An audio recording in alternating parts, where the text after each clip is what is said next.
घर का मालिक उसके पांव धोता था। क्यों धोता है, क्या कारण है?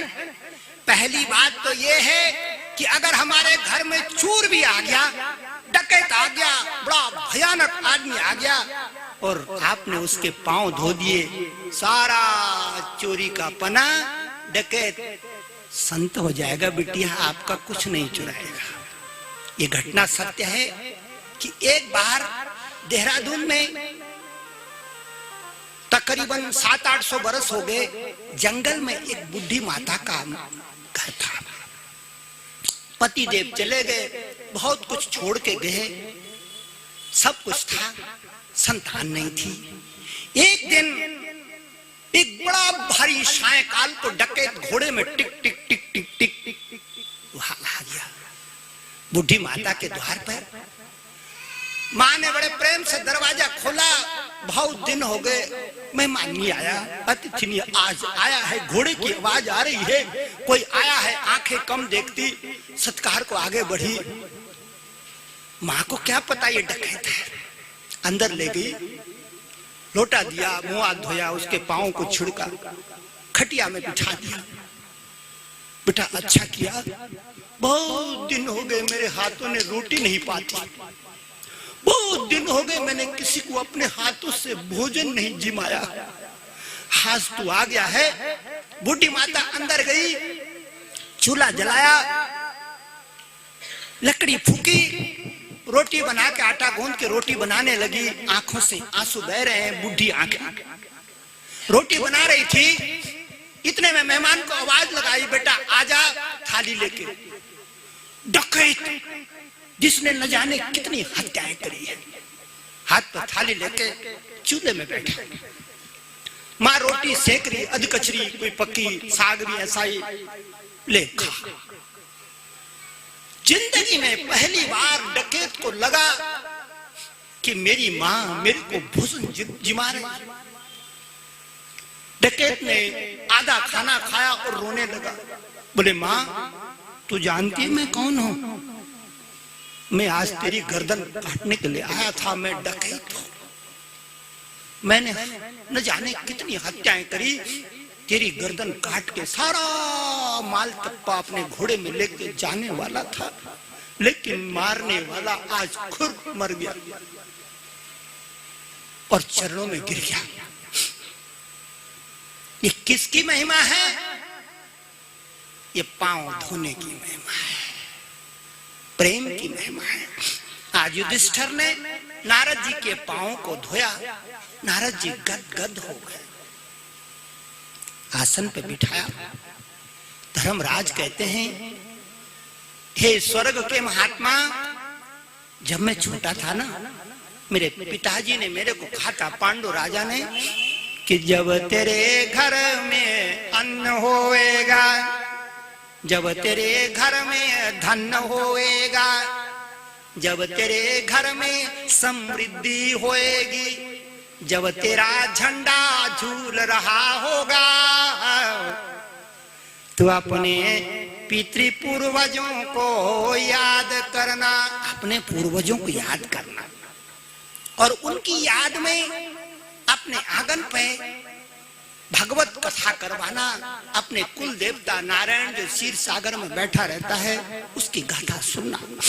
गुरुजी आज मेरी मनोरथ पूर्ण कर दो, मेरे आंगन में आए हो और मैंने सुना कि आपके बराबर कोई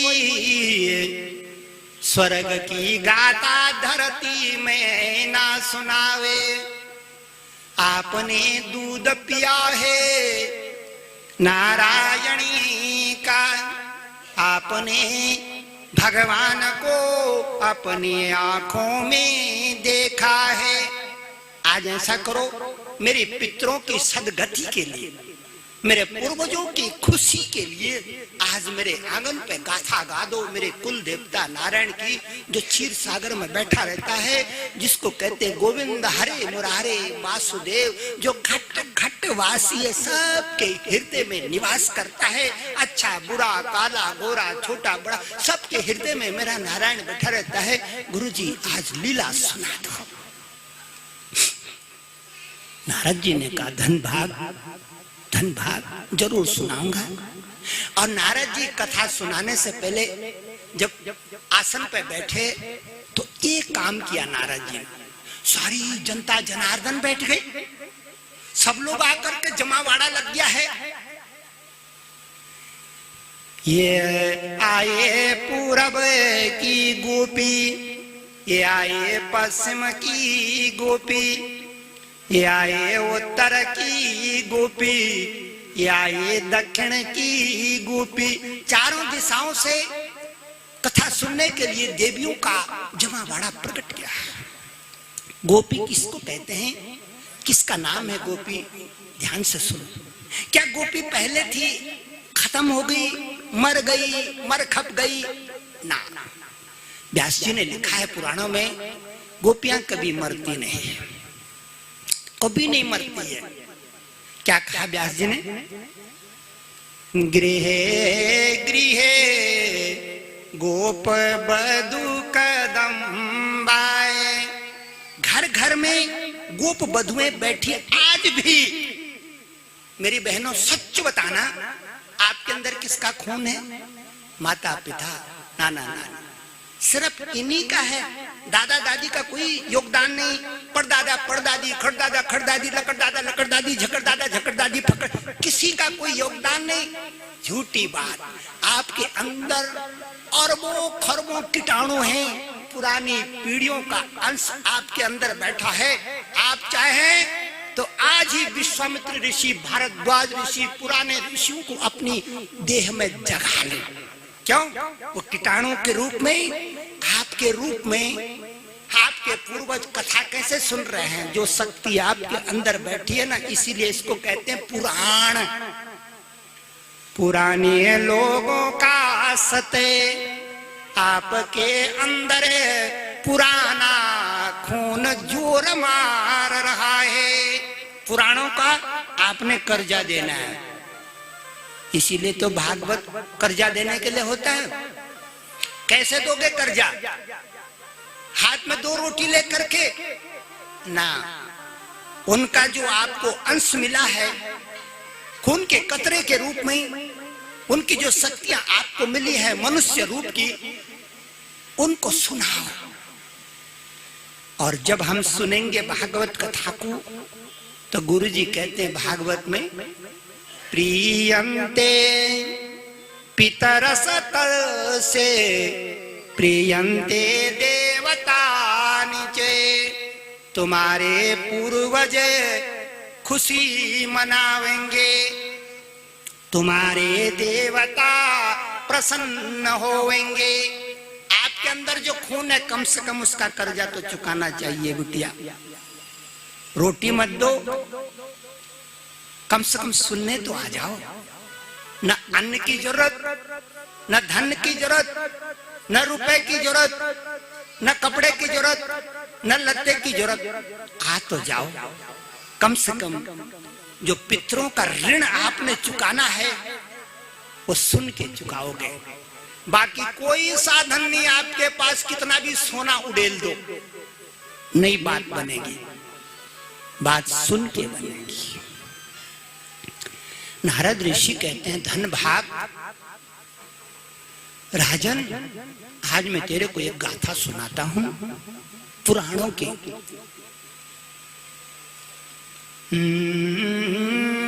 अरे रे रे रे रे रे रे रे, और गिर गए गिर गए गिर गए गिर गए गिर गए। क्या गिर गए महाराज? बोले 2 जीव गिर गए, ऊपर से नीचे आ गया। अच्छा, कौन थे वो? क्या नाम था उनका? क्या उनकी गाथा थी? धर्मराज कहता है, गुरुजी, ये जनता जनार्दन को, ये दूर दूर की गोपियां आई हैं, इनको ये भागवत कथा सुना दो।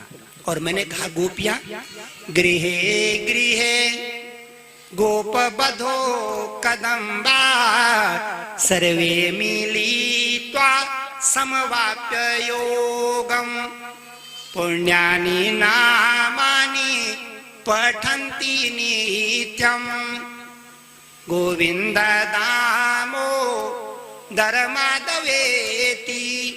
ये गीत क्यों गाना पड़ता है बिटिया? बिना इस गीत के भागवत के गाए भी तो कथा हो जाएगी, लेकिन नहीं, ये गीत एरियल का काम करते हैं। जैसे एरियल लगाते हैं ना सिग्नल पकड़ने के लिए, ये गीत एरियल का काम करते हैं। ब्रह्मांड में जो हजारों वर्षों की ध्वनि उड़ रही है, जब हमारा सुर उनके सुर से मेल खा जाए तो आपको 5000 वर्ष पुरानी कथा आज भी मिल जाएगी। समय का कोई फासला नहीं, समय का फासला नहीं हुआ करता। ध्यान में आदमी हजारों वर्ष पुरानी लीला को देख लेता, समय में नहीं है फर्क हमारी मशीन में है।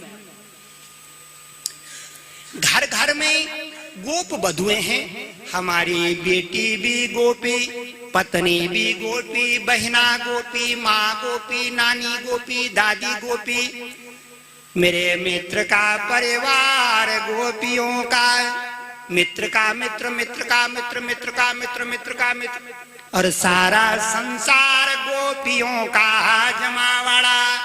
ये जहां भी होगी ये नथवाली, ये गोपी का अंशज होगी। अरे बहनों, हजारों बरस पुरानी पोथी में लिखा है, खून तो आपके अंदर वही है ना पुरानों का, नया कहां से लाओगे, किससे मांगोगे? एक पीढ़ी ने दूसरे को दिया, दूसरे ने तीसरे को दिया, तीसरे ने चौथे को दिया, धक्का मार के आज हमारा 2020 आ गया, 2023 आ गया।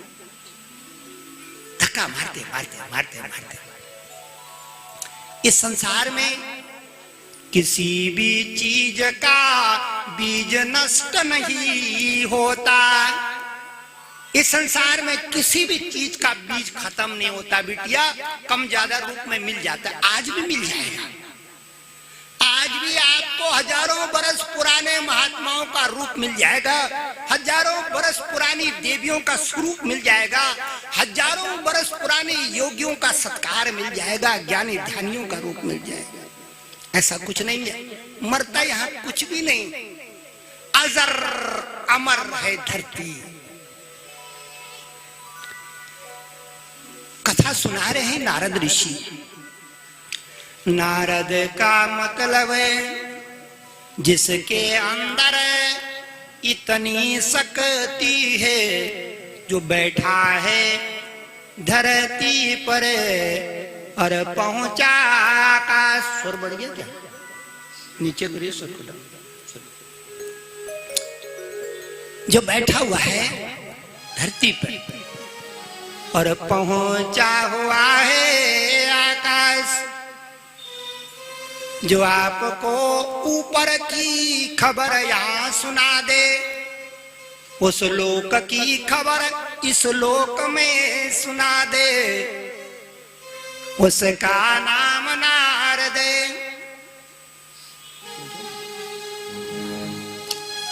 उसका नाम नारद है। नारद ऋषि गाथा गाने से पहले वीणा बजाने लगे।